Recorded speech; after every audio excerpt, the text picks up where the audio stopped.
Earth is full of secrets. Places so strange they'll make your skin crawl. Yeah, what's really weird is none of the other ones are moving. It's just that one. Lost cities buried beneath the ocean to haunted mansions with endless rooms and staircases that lead to nowhere. 24,000 square foot Victorian style mansion contains an astonishing 160 rooms. These are things you might only hear about in horror movies, but these places are real. She left Bermuda, she came down South Shore and came to her demise right here, which is a very curious thing because we're literally only 800 meters from shore. And they've been puzzling explorers and scientists for centuries. What's lurking beneath the surface, hidden deep in the ocean, or tucked away in forgotten corners of the world? The haunted island of the Dolls. Just outside Mexico City lies a place so creepy it feels like something straight out of a horror movie. The Island of the Dolls, also known as Isla de las Muñecas. This a creepy island filled with hundreds of decaying, dismembered dolls hanging from trees, shacks, and anything they can cling to. It's unsettling, eerie, and definitely not for the faint-hearted. But what makes this place even spookier is the story behind it. In the 1950s, a man named Julian Santana Barrera moved to the island to live alone. But his peaceful life took a terrifying turn when he found the body of a drowned girl in the nearby canal. In her arms was a doll, and Barrera, deeply superstitious, believed the girl's spirit was haunting the island. So he did what he thought was the only way to protect himself. He hung the doll on a tree as an offering to the girl's ghost, but that wasn't the end of it. Over time, Barrera became more and more obsessed with the idea that the spirit of the girl was still lingering. He started collecting other dolls from the nearby canals, trash heaps, and abandoned places. Many of these dolls were in horrible condition, missing limbs, faces cracked, and some decapitated. But Barrera didn't care. He hung them all up in the hopes that they would calm the spirit of the girl. He even claimed to hear whispers at night and footsteps in the dark, deepening the island's supernatural reputation. And here's where things get even creepier. In 2001, Barrera was found dead, drowned in the same canal where he had discovered the girl's body all those years ago. Some people say his death was proof of the island's curse, while others believe it was a grim end to his lifelong obsession with the supernatural. Either way, the island's dark story only added to its strange and chilling mystique. Today, the Island of the Dolls is one of Mexico's most bizarre tourist attractions.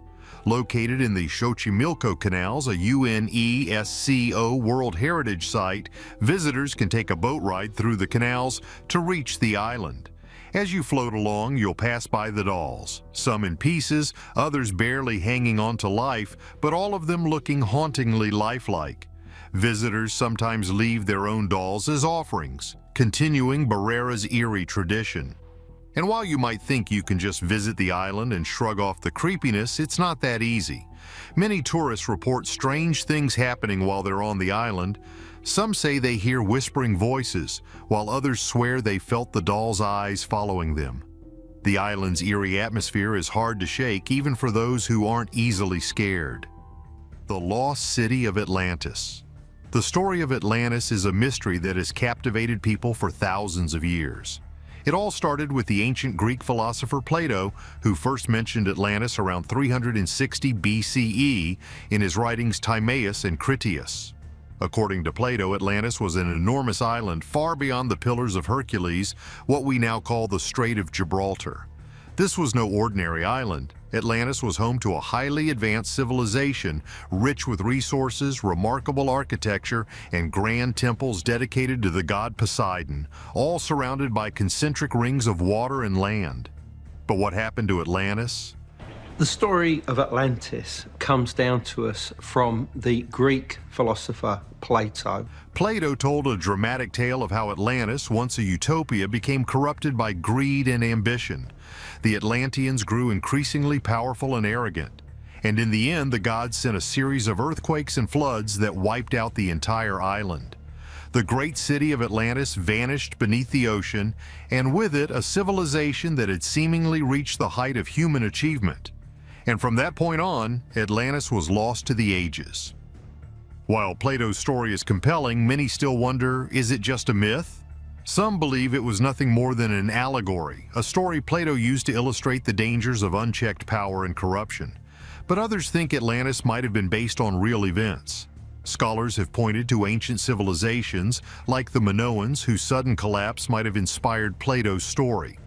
The Minoans lived on the island of Crete and were wiped out by a massive volcanic eruption around 1600 BCE, and many believe this destruction could have been the source for Plato's tale. But the intrigue doesn't stop there. In the 16th century, scholars began taking Plato's writings seriously, trying to pinpoint the exact location of Atlantis.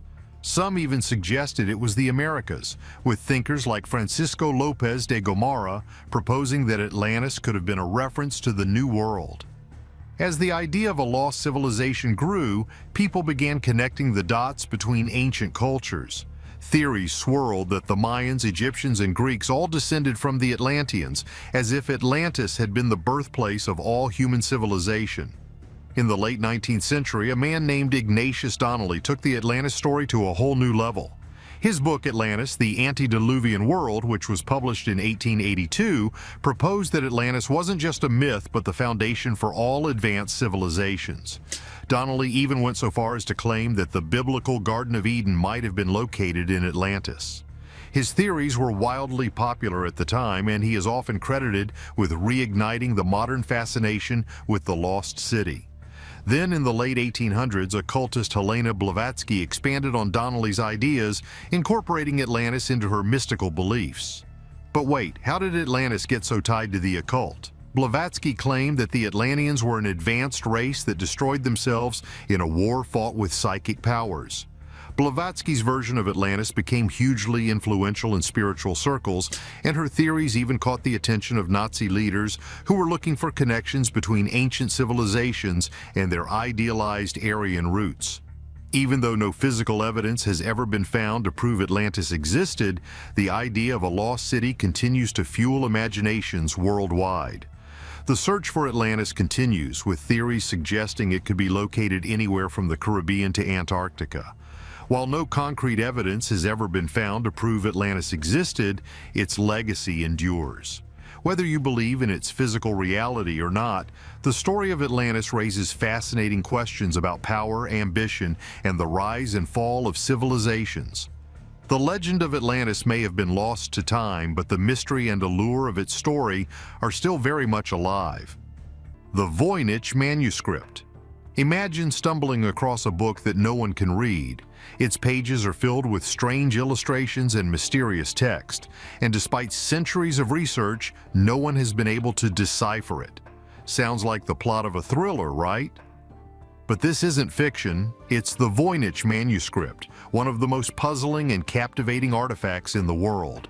The manuscript is estimated to have been created sometime between the early 15th century and 1438, according to carbon dating. So it's ancient, like medieval old, and yet its origins and meaning remain completely unknown. The book is written in an unknown script, sometimes called Voynichese, and it's filled with bizarre drawings. There are plants that don't match any known species, astrological charts that don't fit any familiar system, and strange depictions of naked women engaged in unusual activities like bathing in green liquid. It's not just the text that's odd, even the pictures are like something out of a strange dream. Now, let's talk about the manuscript's wild journey through history. It first popped up in the historical record in the late 16th century when it was purchased by Holy Roman Emperor Rudolph II, who believed it was written by the famous scholar Roger Bacon. But this theory didn't hold up. Fast forward a few centuries and the manuscript disappeared from public view, only to be rediscovered by Polish book dealer Wilfrid Voynich in 1912. From then on, it became known as the Voynich Manuscript. The plot thickens, though. Voynich was secretive about where he got the book, sparking some wild theories that maybe he was the one who wrote it himself. Intrigued yet? Well, that's just the beginning of this mystery. Over the years, some of the world's best cryptographers have tried to crack the code. William Friedman, a legendary cryptologist who helped break Japanese codes during World War II, spent years working on it. But after studying the manuscript for a long time, he concluded that it might be a constructed or artificial language. So, is it a language at all? Some experts think so, while others believe it could be a hoax or simply meaningless symbols meant to confuse. What if it's all just a giant trick? Despite all the failed attempts to decode it, more recent studies have shown some fascinating patterns. In 2014, Brazilian researchers used network analysis to demonstrate that the text resembles real linguistic structures. However, no one has been able to fully translate it.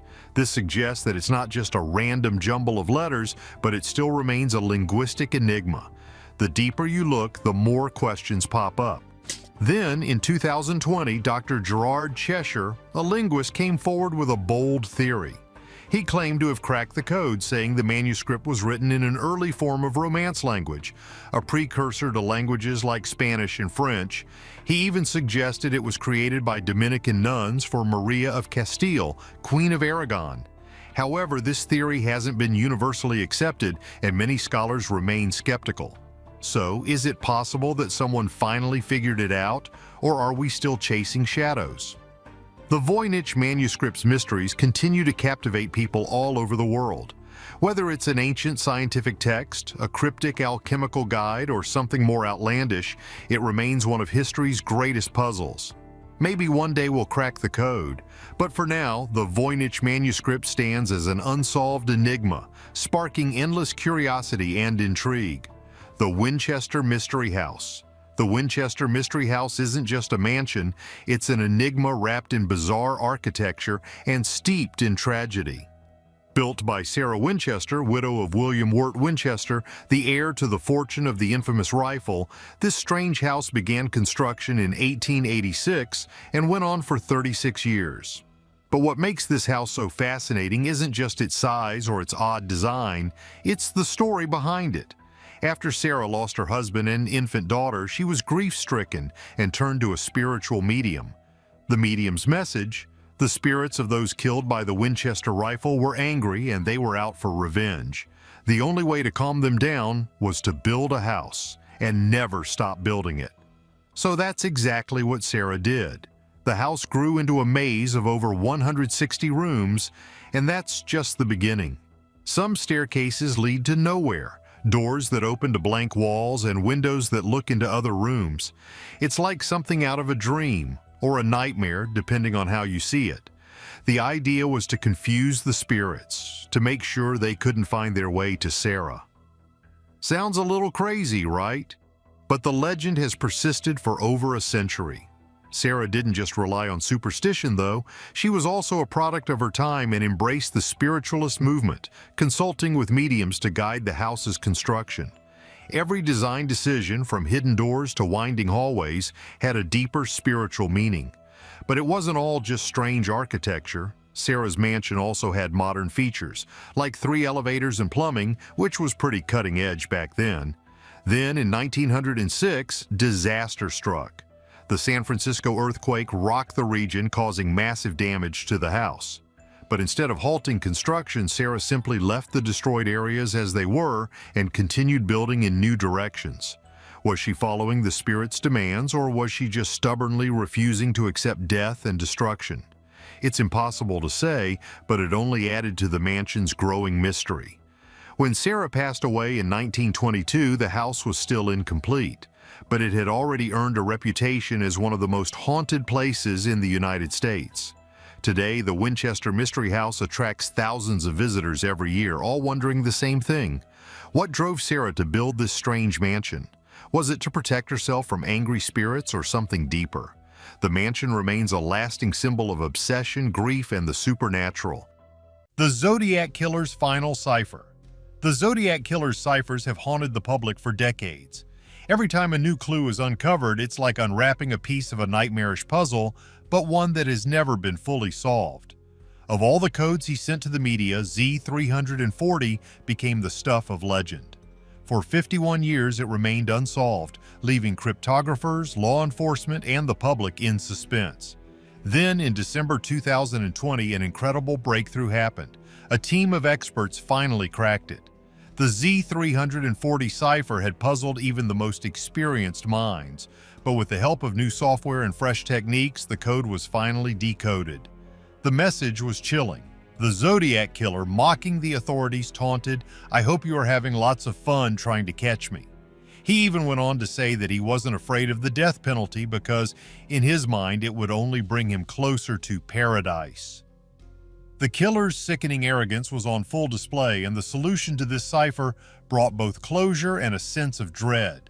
But here's the thing. While cracking the Z340 cipher was a huge victory, two more ciphers, Z13 and Z32, are still locked away, waiting to be cracked.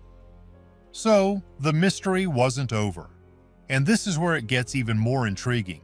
Faikal Ziraoui, an amateur cryptographer, took it upon himself to tackle the remaining ciphers. After reading about the breakthrough with Z340, Ziraoui decided to dive into the other two codes. Z32, which had been sent with a bomb threat, was the first he tackled. Applying the same encryption key that helped break Z340, he revealed a series of coordinates, and these coordinates pointed to a location near South Lake Tahoe, a place already linked to the Zodiac Killer's activities. Could this be the key to uncovering more about where the Zodiac operated? The excitement around Ziraoui's discovery started to grow. Was this the Zodiac's final taunt, or was it something far deeper? But it didn't stop there. Ziraoui then turned his attention to the shortest and most cryptic cipher of all, Z13. This one starts with the phrase, "My name is," and many had long speculated that it might reveal the Zodiac Killer's true identity. So Ziraoui applied the same technique. When the cipher was decrypted, the result was unexpected. It spelled Kayer, which could be a reference to Lawrence K.E., a longtime suspect in the Zodiac case.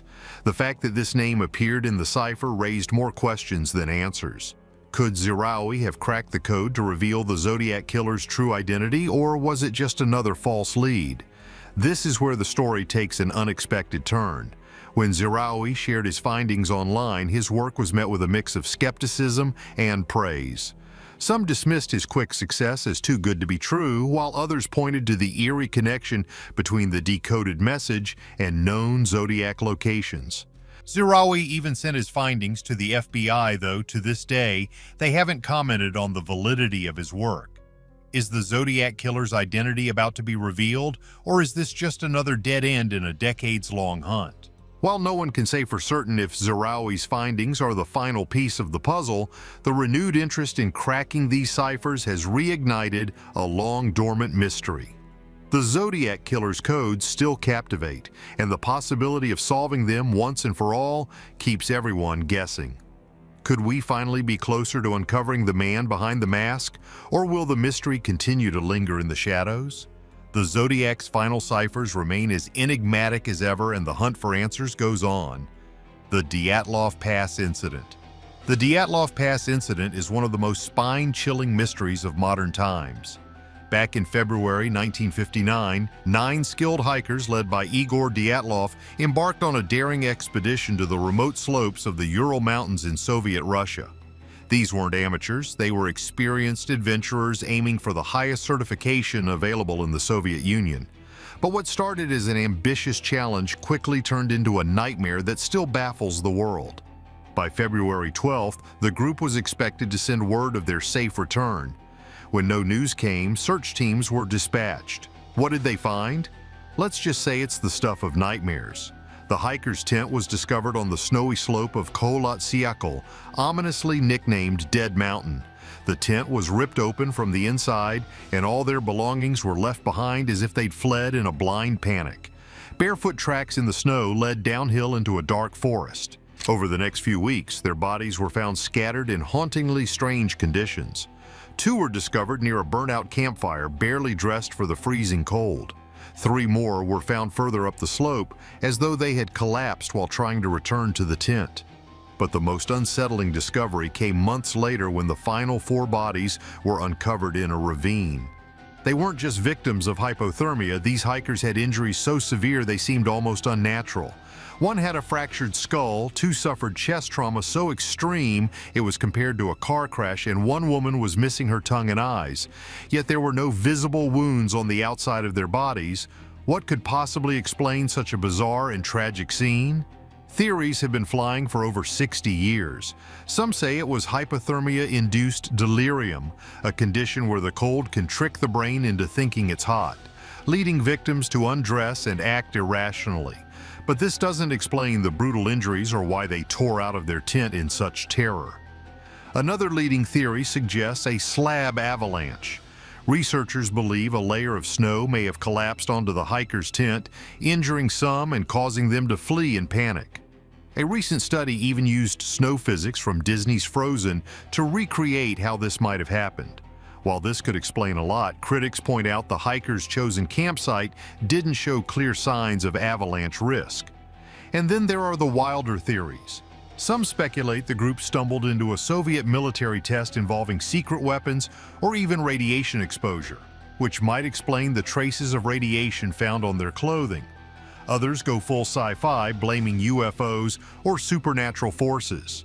Adding fuel to the mystery, locals reported strange orange lights in the sky around the time the hikers died.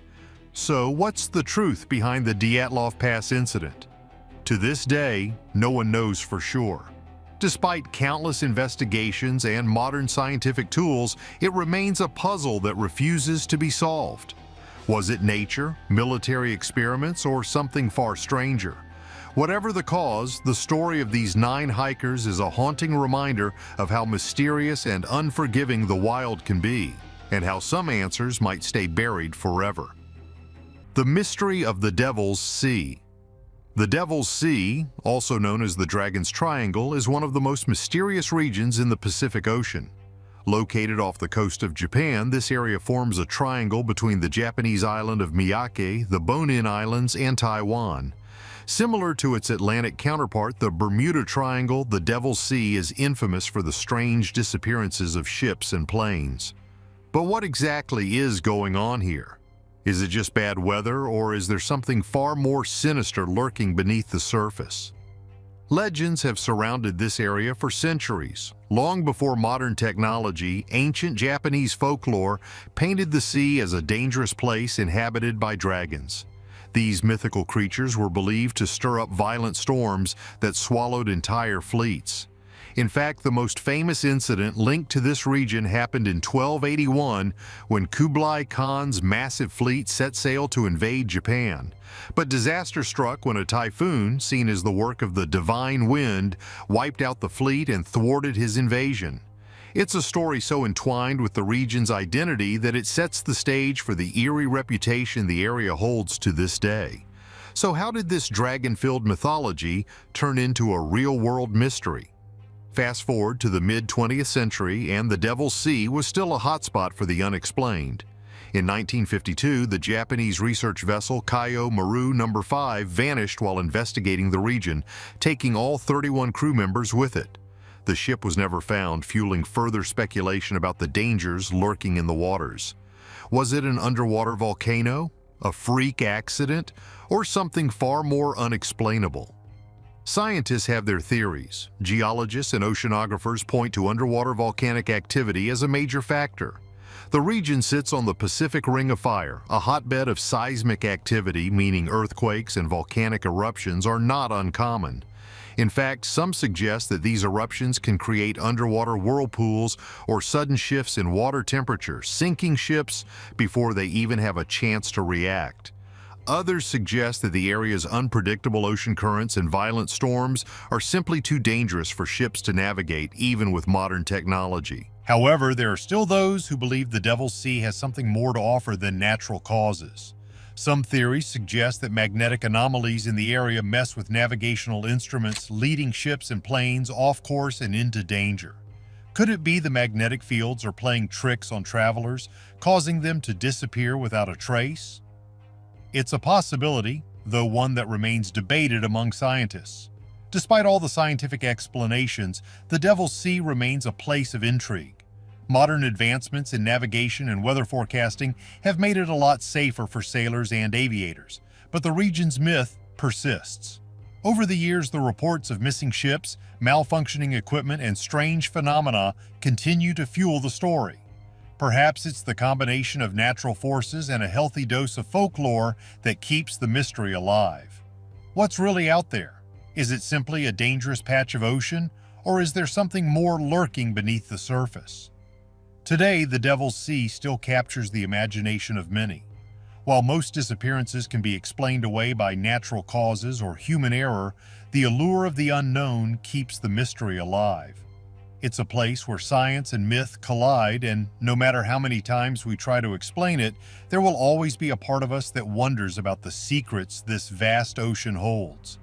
And with every unexplained disappearance, the legend of the Dragon's Triangle grows stronger. The Hinterkaifeck murders. In April 1922, a brutal and mysterious crime rocked the small Bavarian community of Hinterkaifeck. The entire Gruber family, Andreas, his wife Kazilia, their daughter Victoria, her 2 children, and their maid Maria Baumgartner were slaughtered in a series of gruesome killings that have never been solved. The chilling nature of the crime, combined with the strange events leading up to it, has kept the mystery alive for over a century. So what makes this case so terrifying? In the days before the murders, Andreas noticed bizarre occurrences around the farm. He reported seeing mysterious footprints in the snow, leading from the woods to the house, but never leaving. A missing house key and an unfamiliar newspaper added to his growing sense that something was wrong. Even more disturbing, the family's previous maid had quit months earlier, claiming the house was haunted after hearing footsteps in the attic and feeling watched. But Andreas dismissed it as superstition, never realizing just how close danger was. By April 4th, the family had been absent from church and school, raising suspicions. Neighbors, led by Lorenz Schlittenbauer, decided to investigate. What they found was beyond anything they could have imagined. The Grubers were found brutally murdered in the barn, their bodies covered in hay, with severe head injuries from a pickaxe-like tool. Inside the house, Maria and little Josef were also found dead, similarly battered. The chilling part? The animals were fed and the stove was still warm, suggesting the killer had stayed in the house for days, almost like they were living there.